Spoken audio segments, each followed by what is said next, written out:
আজকে আমার আজকে আমার কাছে এসছে ম্যাক্সিটিটা।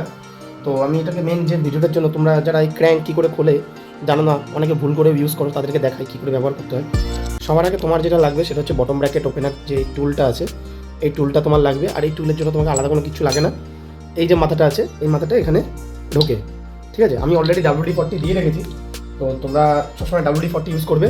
আর এটা হচ্ছে 16-17 রিং রেঞ্জ, ঠিক আছে। 16 নম্বর মাথাটা এখানে ঢুকবে, ঢুকে অ্যান্টি ক্লকওয়াইজ, ঠিক আছে, অ্যান্টি ক্লকওয়াইজ মারবে। দেখো এটা ঢিলা হয়ে গেছে, এখন এটাকে খোলা হচ্ছে।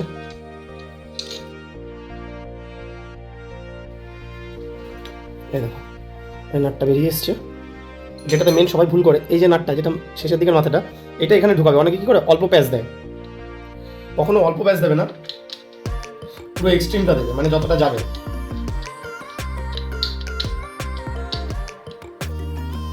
আর সবসময় চেষ্টা করবে সোজা করে বসানো, ঠিক আছে। দেখো এটা এত মিহি প্যাচ থাকে, এটাকে সোজা করে বসানোটাও একটু ডিফিকাল্ট হয়ে যায় most of the cases. But সোজা করে ধরে সবসময় উল্টো দিকে দুটো প্যাচ মারবে, উল্টো দিকে দুটো প্যাচ মারলে ও নিজের জায়গাটা নিয়ে নেবে।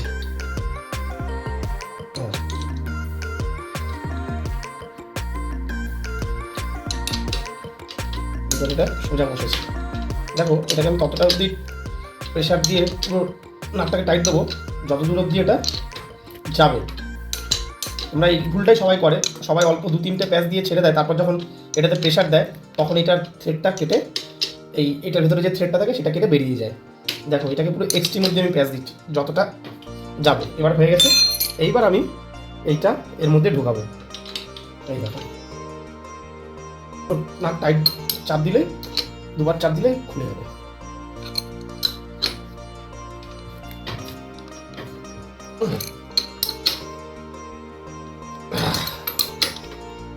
হয়ে গেছে। তো তোমরা সবসময় এই ভুলটা করবে না। এই দেখো এটা ঢিলা হয়ে গেছে। এবার ঢিলা হয়ে বার করার আগে আবার এটাকে যথারীতি আবার খুলে দিতে হবে, নাহলে আবার পরে আবার খুলতে অসুবিধা হবে। একটু ঢিলা করে নিলেই বাদ বাকিটা এমনি বেরিয়ে যাবে। এটাকে বার করার আগে আবার এটাকে যেমন করেছিলে তেমনভাবে আবার বার করে নেবে।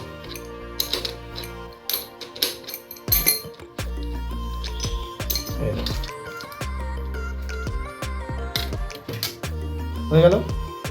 এইবার যে কাজটা, এটা হচ্ছে তৃতীয় স্টেপ, যেটা হচ্ছে এই সাইকেলটা যেহেতু খুব ভালো সাইকেল, দামি সাইকেল ম্যাক্সিটি, ঠিক আছে। এটাতে কিন্তু বটম ব্র্যাকেট আছে, তো আমার কাছে আলাদা করে বটম ব্র্যাকেট ওপেনার টুলও আছে।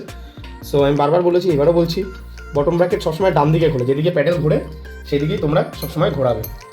দেখো এটাকে আটকেছি, এইদিকে প্যাডেল ঘুরে সামনের দিকে জোরে শুধু চাপ দেবে। দাঁড়াও বড় রেঞ্জ নিয়ে আসি। দেখো বড় স্লাইড নিয়ে এসেছি,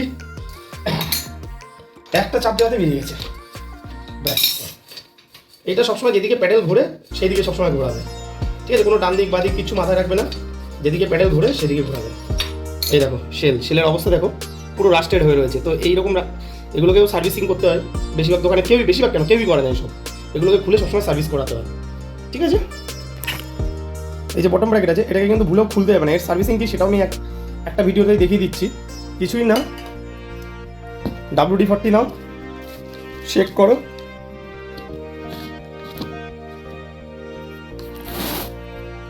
এটাকে এর মধ্যে দিয়ে দাও। এই দেখো এর মধ্যে দিয়ে দাও। দাঁড়াও, এর মধ্যে না অনেক ধুলোবালি আছে, সেটাকে আগে পরিষ্কার করিয়ে দিই। আমার সবথেকে দামি টুল এইসব জায়গা পরিষ্কার করার জন্য, ঠিক আছে। এটাকে আমি মঙ্গল গ্রহ থেকে আনিয়েছি, তো ওখানে এইসব পাওয়া যায়, এগুলো এখানে পাওয়া যায় না, তোমরা এগুলো এখানে কিনতে পারবে না। তো যার যে ব্রাশ দিয়ে দাঁত মাজো তারাই একমাত্র এগুলো কিনতে পারবে। তো বাতিল ব্রাশ দিয়ে করে দিলাম, দিয়ে এবার এর মধ্যে শুধু WD-40টা একটা চোপা মেরে দেবো। এই দেখো সাদা হয়ে গেল। আবার এইদিকে, ঠিক আছে। এই হচ্ছে সার্ভিসিং, আর কিচ্ছু না। এবার মালটাকে তুমি শুধু ঘোরাতে থাকো। এটা যদিও বয়স শেষ হয়ে এসছে, এটা আর কিছুদিনের মধ্যে পাল্টাতে হবে, যেহেতু এর প্রপার সার্ভিসিং হয় না, তার জন্য এর বয়স মেয়াদ অনেক কমে গেছে। আর তার সাথে এটা লোকাল কোম্পানি, বাট তাও খুব একটা খারাপ কোম্পানি না, ঠিক আছে। আগে একদম ঘুরছিল না, এখন দেখো পুরো বনবন করে ঘুরছে। এবার এদিকটাতেও একটু দিয়ে দিই,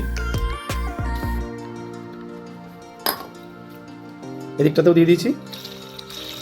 এই দেখো পুরো ফ্রি। ঠিক আছে, এই হচ্ছে কাজ। ঠিক আছে, ও আমার এই দাদাটার সাইকেলের অবস্থা দেখো, দেখো যেহেতু অনেক দিন এই জিনিস খোলা হয় না, ভেতরে কিন্তু পুরো রাস্ট জমে রয়েছে। তো এই রাস্টের জন্য কিন্তু এই বটম ব্র্যাকেট তাড়াতাড়ি করে নষ্ট হয়ে যায়। ঠিক আছে, তোমরা এই জিনিসগুলোর থেকে সবসময় বাঁচবে। এবার দেখো পুরো পরিষ্কার হয়ে গেছে, অলরেডি এটা জংটা লেগে রয়েছে। সো এটা অনেকদিন পরে যেহেতু করা হচ্ছে, তার জন্য এটার এই অবস্থা। এখন এটা পরিষ্কার হয়ে গেছে। আমি কি করছি, ক্যাস্ট্রল গ্রিস, যেটা আমি সবসময় ইউজ করি, ক্যাস্ট্রল গ্রিস এর মধ্যে বেশি করে দিয়ে থ্রেডটাকে আবার ঠিক করছি। মানে এটা ঠিক করা না, মানে লুপ করে নিলাম ভেতরটাকে। তোমরা কখনো গ্রিসে না কার্পণ্য করবে না, এই জিনিসটা আমি সবসময় বলি। আমি ভেতরেও কিছুটা দিয়ে দিলাম, যতদূর অবধি যাবে, যতদূর অবধি প্যাচ আছে। আর তার সাথে সাথে এই দিকটাতেও দিয়ে দিলাম। এই দেখো, এই দিকটা তোমরা ভালোভাবে দেখতে পাবে কীভাবে দিচ্ছি। দেখো এইটুকুতেই আমি এতটা।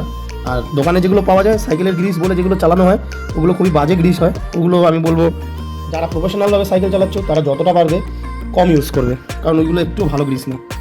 ঠিক আছে, তো সেমভাবে আমি এবার বিবি এই দেখো, এবার আমি আমার বিবি সেটটা নিয়ে নিয়েছি। বিবি সেটটাকে একটু মুছে এর মধ্যে আমি গ্রিস লাগিয়ে দেবো। এই দেখো বিবি সেটটাতে এখানেও গ্রিস ভরে যতটা আসলো, বাদ বাকি হাতে যা আছে তাতে আমার এই জায়গাটা ভরে যাবে। ব্যাস, এইবার এটাকে অ্যান্টি ক্লকওয়াইজ ঘুরিয়ে দাও। এটা এমনি সেট হয়ে যায়, খুব ইজিলি বসে যায়। ভালো কোয়ালিটি আছে এটার, তার সাথে থ্রেডটাও ভালো আছে, তার জন্য কোনো অসুবিধা এটার হবে না। এবার আমি আমার বিবি যে রেঞ্জ, সেই রেঞ্জটা নেব। এবার এখানে রেঞ্জটা বসাবো। এবার ছোটো রেঞ্জটা নিলেই হবে। এবার এখানে রেঞ্জটা বসালাম, দেখতে পাচ্ছ রেঞ্জটা বসালাম, বসিয়ে সেমভাবে অ্যান্টি ক্লকওয়াইজ হয়ে গেছে। একবার প্রপার হো গিয়া, ঠিক আছে। দেখো কত সুন্দর ফ্রি হয়ে গেছে। সেমভাবে দেখো এটার ভেতরেও নোংরা রয়েছে পুরো, এটাকেও আমি মুছে নেব।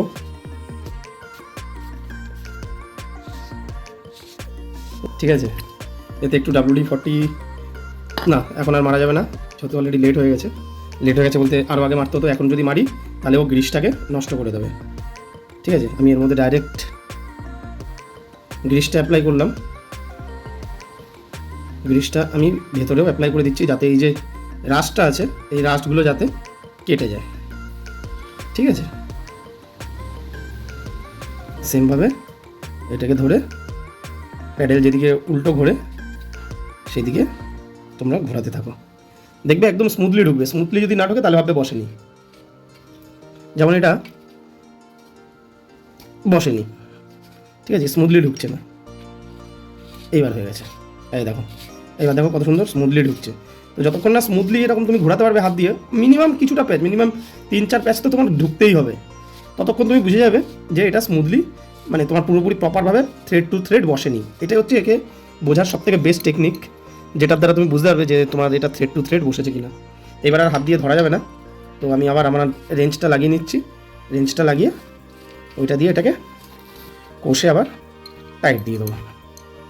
ব্যাস, এই হলো কাজ।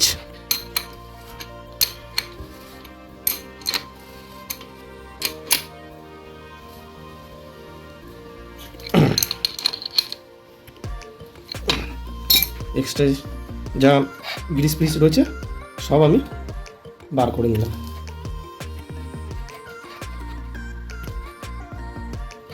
ব্যাস, হয়ে গেল। এই ছিল আজকের ভিডিও। আশা করি এটা তোমাদের অনেক হেল্প করবে। এরকম আর কোন সাইকেলের প্রবলেম নিয়ে তোমার সমস্যা হচ্ছে অবশ্যই আমাকে কমেন্ট করে জানাও। আমি সেরকম কোনো সমস্যা কোনো সাইকেলে আসলে বা যদি খুবই ক্রিটিক্যাল সমস্যা হয়, আমি অবশ্যই সেটার উপর পার্সোনালি ভিডিও বানিয়ে পোস্ট করব। পাশে থাকো, সঙ্গে থাকো। আরও অনেক ভিডিও আছে, গাড়ি রিপেয়ারিং, স্কেটিং, যেটা ভালো লাগে দেখো, সবার সাথে শেয়ার করো। নতুন নতুন ইভেন্ট আসছে, সেগুলোতেও পার্টিসিপেট করার চেষ্টা করো। Bye bye, tata.